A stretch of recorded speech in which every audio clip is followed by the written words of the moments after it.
Welcome to the bold analysis. Rigathi Gashagua is in the United States of America.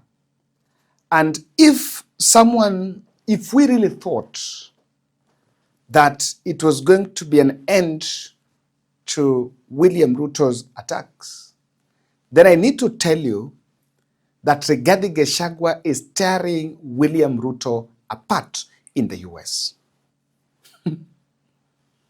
There's for a vote.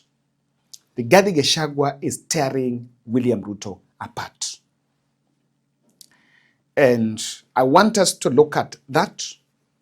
And this happens as also Matiangi flies to join Rigathi during the US tour. So in this podcast, I will explain I want to achieve two objectives. Number one, I will explain to you what is the move behind Rigathi Gashagua's Kikuyu unity messaging, even as he faces attacks from the other side, and also what could have triggered Matiangi to join Rigathi Gashagua during the US tour. Kindly subscribe to our channel, click the notification bell and like our videos, and thank you very much for your support. I have just arrived tonight from Bere, Embu County, where, as you know, and even if you followed online, for the last 1 week, I rallied you people so that we could put a house for Mama Faith, my boy. This is where we found Faith, a mother of 5, living in this structure. We were all shocked. I rallied you people. We came together from all walks of life. We sacrificed. We gave ourselves. And after 7 days, this is what we have done. We have built a brand new house. So today, we were actually handing over that house to Faith and the family. They are happy. Akiwa amefurahi. I'm telling you, I felt the experience. And we built this. I can tell you, I saw the father, the husband who had been away. He was there and he was almost in tears.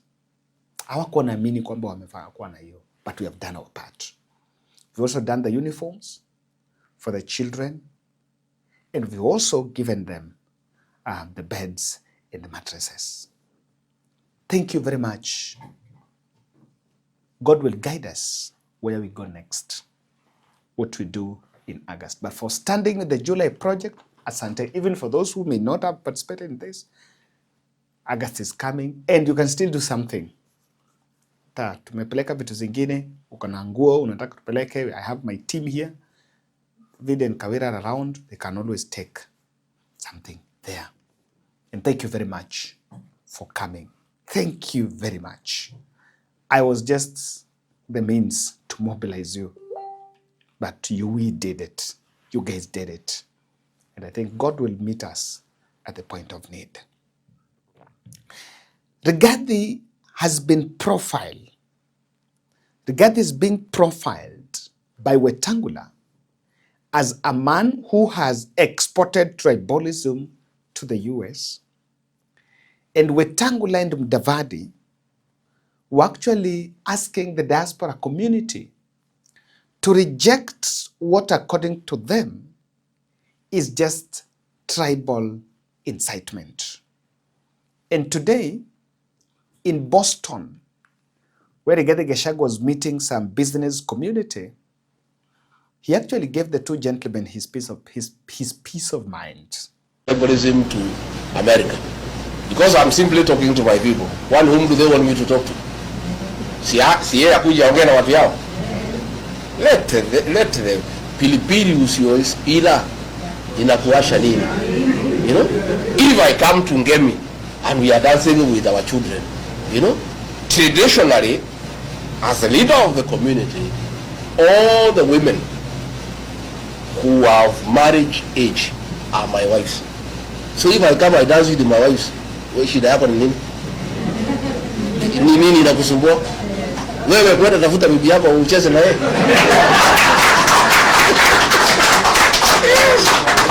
You know, they are so bitter. And they are bitter because they have seen we are united. You know, they thought you people in America don't care. Ati mumeenda huko, mumepotelea huko wazungu, you don't care about your tradition, you don't care about your culture, you have forgotten who you are. Then, when they saw game, young girls and boys dancing with Musaimo, with Samido, our songs of 1960s. Watoto hawaku wamezaliwa ndio wanacheza nyimbo ya 1960s na 1970s. They realize this community is one. That is the bitterness.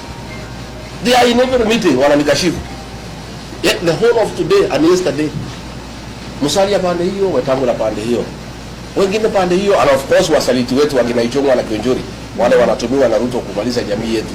They are all attacking me that have brought tribalism to America by simply coming to talk to our people and for them realizing that our unity as a community is worldwide, and that is what we must do.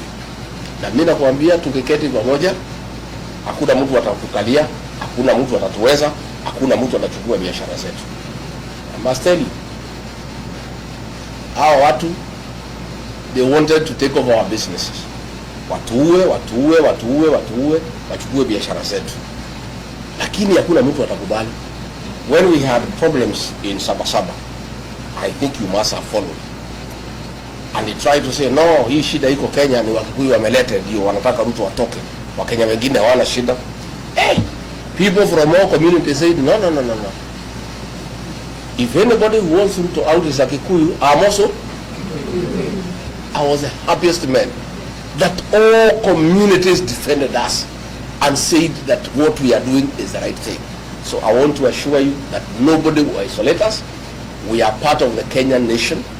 We are the drivers of the Kenyan economy, and we will prevail and we will stay in peace with other Kenyans, and we will not allow anybody to come between us and other Kenyans. And you know, Rigathi is very dangerous. It's very lethal. When he decides to give you his peace of mind. He gave them his peace of mind. According to them, that is it. And in another response, and why I'm telling you that Rigathi is going to tear William Ruto apart. Do you remember the video by Farouk Kibet? I didn't like it. By the way, I never analyzed it because personally I didn't want to comment about it. Jubilee, yeye ni mama Jubilee. Mnataka kusikia sauti ya Sabina Chege?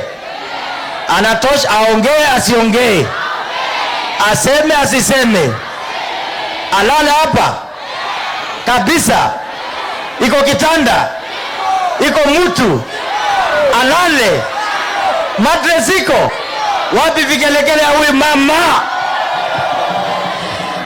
akipinduka mnafurahi siku zote. Wapi vigelekele ya huyu mama? Huyu mama akiwa kwa kitandani si unalala kabisa Utaamuka kesho ingine sio? Atosha atoshi. Hiyo ndio mambo tunataka kusema. Situmuite kijana mwingine kutoka kule Kisumu. Nyinyi mnapendwa kama Wakenya. Mshangilie huyu mama tena. Wacha niite kijana wa nguvu kutoka na yeye anatafuta gavana. Hebu sema Migori. Hebu sema Migori. Oriri.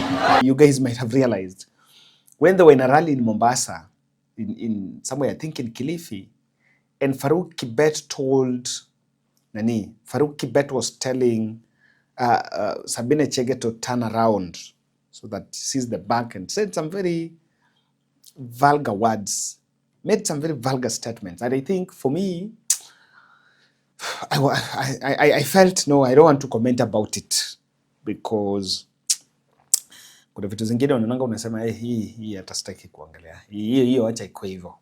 Today, Rigathi Gashagua ameokota Farouk Kibet about it. Nyururia ruriri shonorati mia aruriri. Ati akamwira wewe mama. Sui mama yako sawa. Hebu sunguka, hebu muangalie.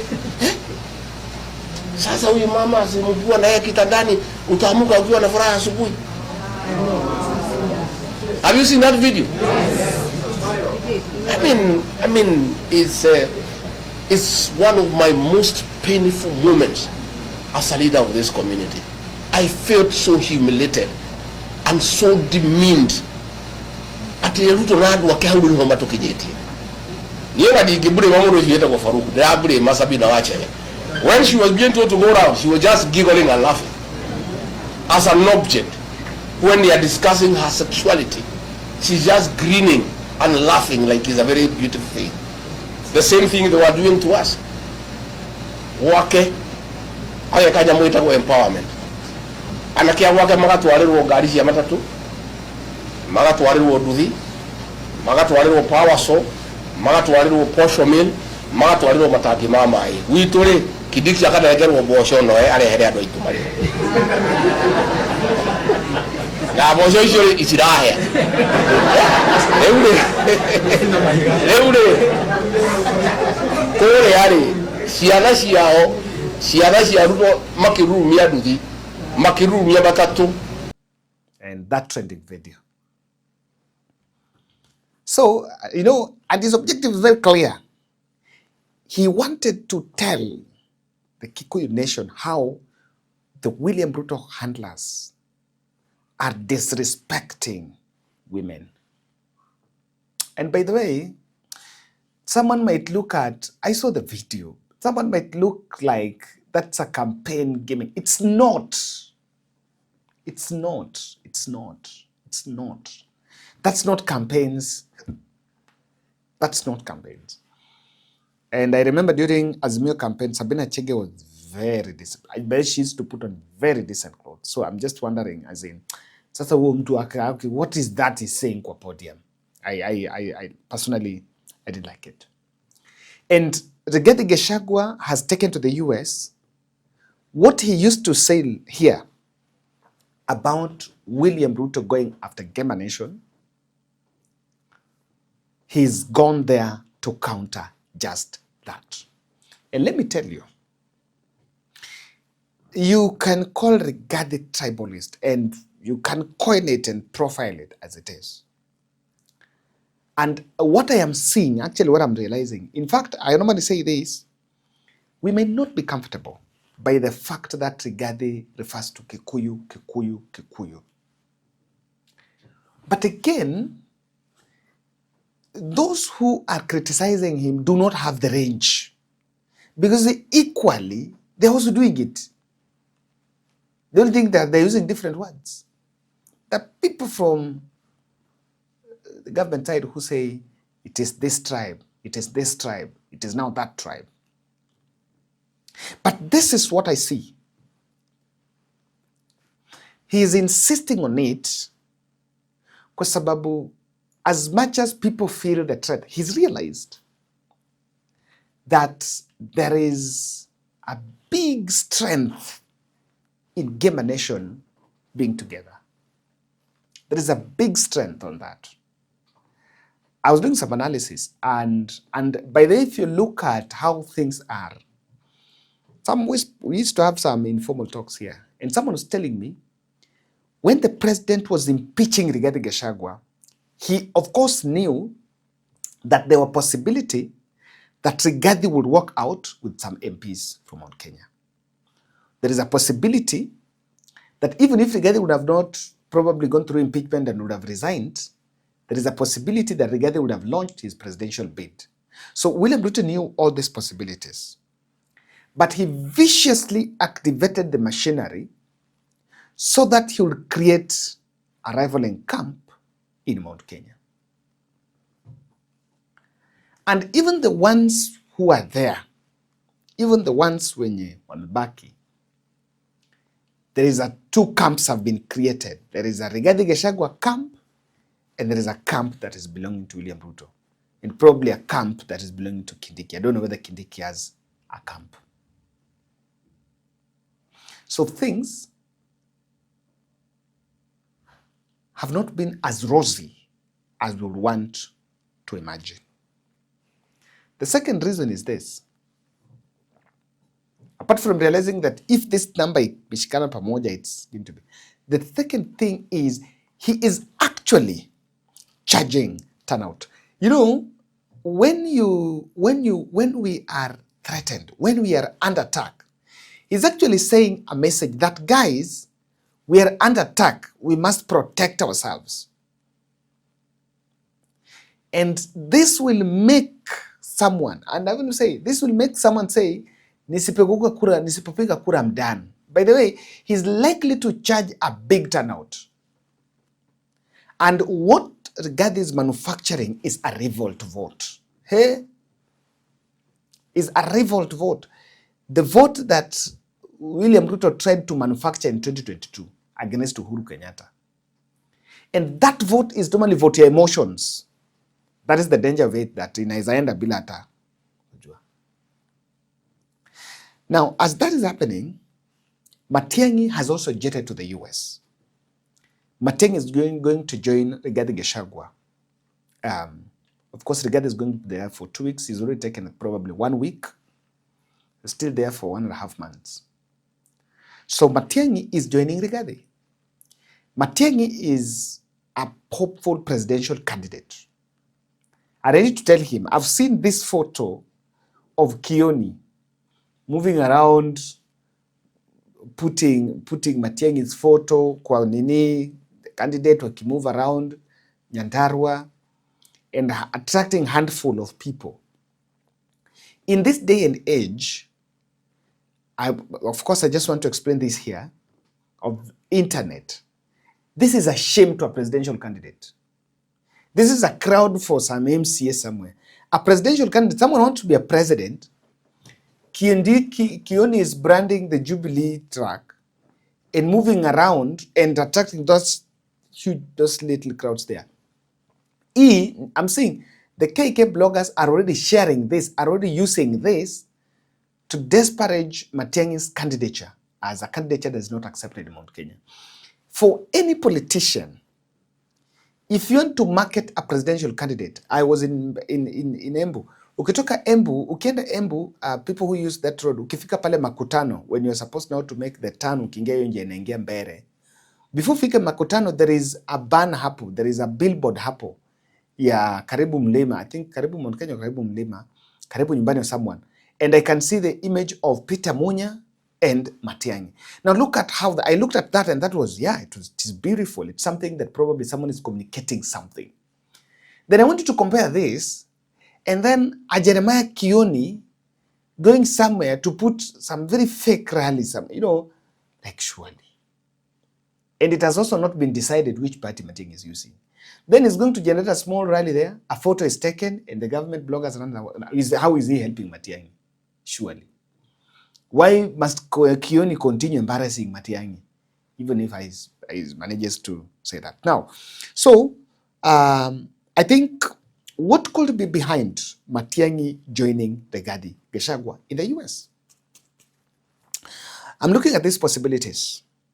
The first possibility is they are planning for a grand Matiangi Rigathi return back in Kenya. This grand Matiangi Rigathi return would probably end up endorsing Matiangi. Probably they can make the first stop in getting to Thika or somewhere in Mount Kenya, and would be to create the euphoria, to prepare the ground, maybe to receive Matiangi in Mount Kenya. That's a possibility. The second issue here could be consensus building. Remember, coalition building is a process because these fellows have different interests. Now, someone should not lie to you that, not that they are compatible, but even if you look at Raila, Ruto, Musalia, Kijiji, those people are not compatible. Even look at this side, Matiangi, Rigathi, Kalonzo, Eugene, they might not be necessarily compatible. But for the sake of political interests, and specific political interest, none of these two are actually pushing public interest. So it's upon you to know. None of them is pushing. Kila mtu akona political interest yake. So interest yake itakuwa covered now. You will make your choice, but that is it. So Matiangi, Rigathi will actually establish a baseline. And this US meeting would be used to try to create something, to try to create a deal that probably we are coming back as we engage with others, but the candidate should be so and so. And a little whisper around here is that Matiangi's handlers are pursuing the possibility of vying through DCP. What do you guys think? What do you guys think? Would it be better if Matiangi joins DCP as a deputy party leader, or Matiangi comes with a party? There are all other possibilities. Because there's a question on how the DCP is going to plug in. The other issue is Matiangi, having worked with the World Bank, would actually be coming in handy with the resource mobilization networks that would probably want to pitch for the two. And lastly, there are also prominent personalities. Remember, politics is not just done in isolation. There are other political players that will be working behind the scene to make sure that a deal is reached within the opposition camp. So this could be, because the delegation is huge. Matiangi goes there with the delegation. Kalonzo Musyoka might not be there in a person, but maybe there's a delegation from Kalonzo Musyoka, a delegation from Eugene, or other players and even other stakeholders in the opposition field that could be working around something. So ladies and gentlemen, thank you very much. Let's meet in the next tomorrow on Sunday.